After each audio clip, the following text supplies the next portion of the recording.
All right, back at the NFL report. And James, I've been looking forward to this. We are bringing in Me former too. Falcons general manager Thomas Dimitroff. TD, how you doing, man? I can't wait to talk to you guys. It is cold and hot down here in Atlanta for sure. There's a lot going on. Well, Right? on that note, because we were going to slow play into that, but on that note, let's get right to it. You talk about it hot being in Atlanta, TD, and that's because Bill Belichick, who you used to work for with the Patriots, is having his second interview with the Atlanta Falcons, where you served as general manager. Just knowing that building, what do you think these tea leaves are telling us about what could possibly happen or what's likely to happen? Of course, I have not been in conversation with anyone about this. This is me stepping back, knowing both gentlemen very well, right? You have Arthur Blank, one of the best owners in the league, as you know. He's going to do all he can to make and help that organization be the best that it can possibly be at so many levels, as you know that. And then you have Bill Belichick, who I maintain, and as does your buddy Scott Pioli and all of us who have been around him.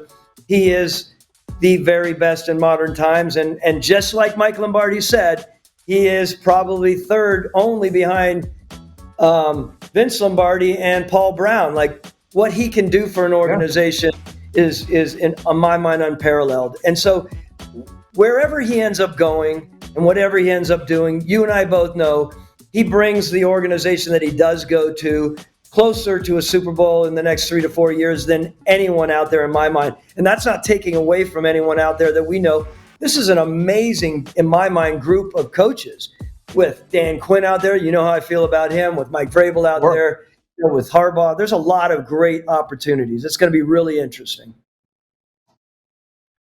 TD, I'm curious, with Bill Belichick and you knowing him so well, and there's 7 openings right now, does he fit in all 7, though? I feel like when you look at him and what he's accomplished and what he's done, is there a certain group of teams that probably fit him better than saying maybe just because he's at the top of your list, he would fit all 7 of these? Look, my feeling on this is anyone who has the stature that Bill Belichick has, and of course there are very few, but any of those really experienced coaches that have a really strong stance on everything, and they should, right? They deserve it through an incredible amount of time in this league and an understanding of football. The only thing I would say is those organizations that have that first-time general manager or first or second-year general manager, it becomes a little more complicated.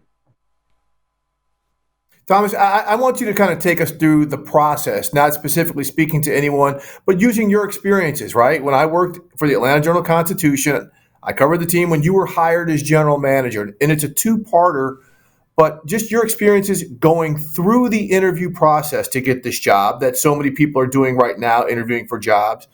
And then the second part is when you were part of the coaching search in Atlanta, when you ended up hiring Dan Quinn.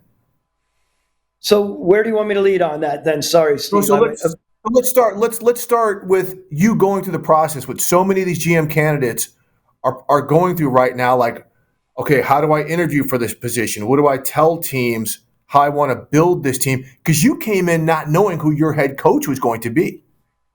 Yeah, when I first started way back in 2008, when we brought on Mike Smith, through that whole process, and then moving on to Dan Quinn, obviously in 2015, very different search situations, right? I mean, Arthur Blank was really good to allow me as a general manager, a first-time general manager, to go through myriad lists as far as what we needed at that point.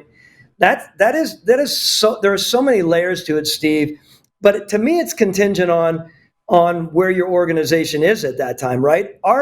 Our interview process for Mike Smith back in early 2008 was very different than it was with Dan Quinn in 2015 because of where we were roster-wise, where we were with a quarterback, what we needed to do. Mike Smith, as you know, great head coach, 3-time coach of the year, and there were changes that need to be made, right? You look at that as a GM and as an owner, of course, and you say, okay, here are all the great things about the former head coach that was here and now, and here are the things that were challenges. We want to make sure that the next head coach that comes in doesn't bring to the table some of the same challenges, or that person, the new head coach, potentially to come in, we know that coach is not going to be running the same line of trying to deal with some of the stuff that maybe slow played the coach that came in or was there before. I guess what I'm saying is very, very different in a lot of layers and a lot of conversations about leadership, about abilities of the coaches, right? We would go through myriad conversations, again, to use that word, about how, what is the best way to approach that coach. You're talking about ability to coach, talking about ability in the meeting room, you're talking about ability to develop players. Again, those are things that we really have to drill down on as general managers and former general managers. And for everybody listening, that's kind of what's happening in Washington, right, Thomas? They get Adam Peters, and now they're kind of going into their head coaching kind of search after they've established that. So to piggyback off of what you just said, I'm fascinated by we're so entrenched in where coaches come from. Their coaching tree, as we always say. What tree did they come from? Did that ever play a factor, or does it play a factor when you're looking at a coach, knowing where he came from and which tree he came from? Yeah, there's no question about that, James. I mean, you're looking about how they were raised. Honestly, their approaches to building a team, their approaches and their former, whoever they came up through, their former head coach, their mentors, so to speak, how they, quite honestly, and a lot of GMs do this. How was this guy that we're going to be interviewing now, how was he raised as far as personnel goes, right? Make no mistake about it, James. Every one of these GMs that have personnel background want to make sure that they are pairing with a coach that understands personnel, understands the ability to evaluate, understands, again, there are so many levels to evaluating. That is a big, big deal. No one, and I go back into my first time with someone like Mike Smith. I wanted to make sure that Mike knew about evaluation, believed in evaluation, believed in the scouting system, and understood that the scouts scout and the coaches coach, and then within that we are able to come together as GM and head coach and be able to discuss at so many levels the nuances of the system. That is vital. Most of these general managers out there, most, not all, of course, you guys know this, Howie Roseman and Mickey Loomis, two of the best out there. Those guys came from a different road, just like Brandon Beane did, right? But too, yeah. Yeah. I mean, there's some really good ones out there that don't have personnel background. Everyone in this spot wants to make sure they have a workable relationship with their head coach.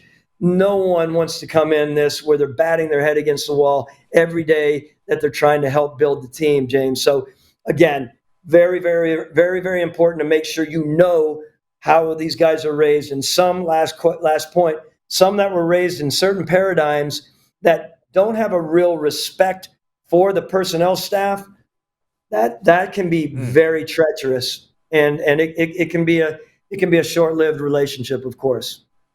Thomas, I'm so glad you said that, because I remember the union with you and Mike Smith, and you stressed the importance of the separate but collaborative dynamics that you were just talking about. Lastly, we have about a minute here, Thomas. You got to find a quarterback. You were fortunate to come into a situation your first time. You had a number 3 overall pick, and you got Matt Ryan.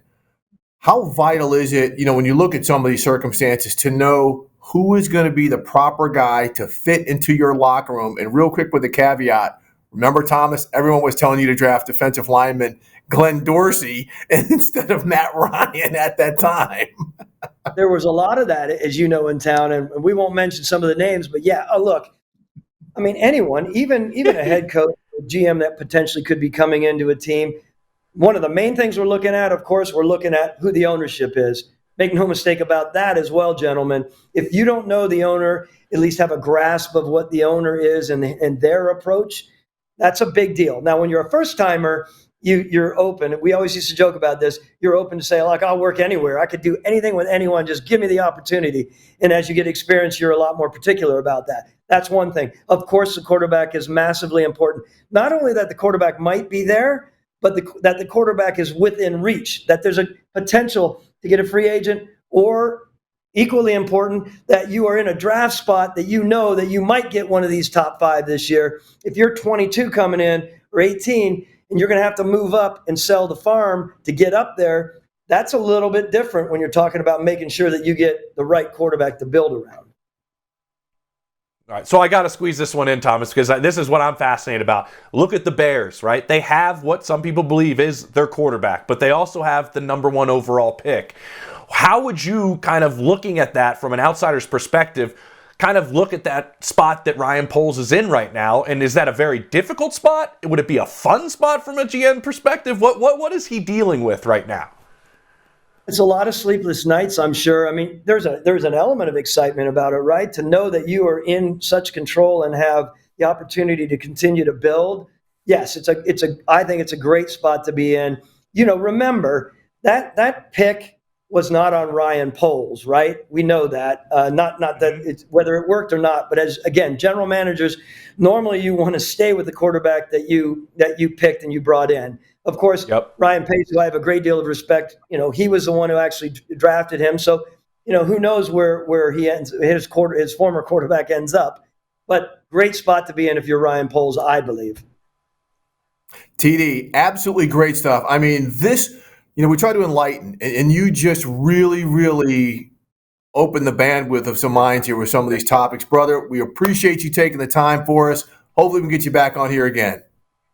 Love to be back. Anytime, gents.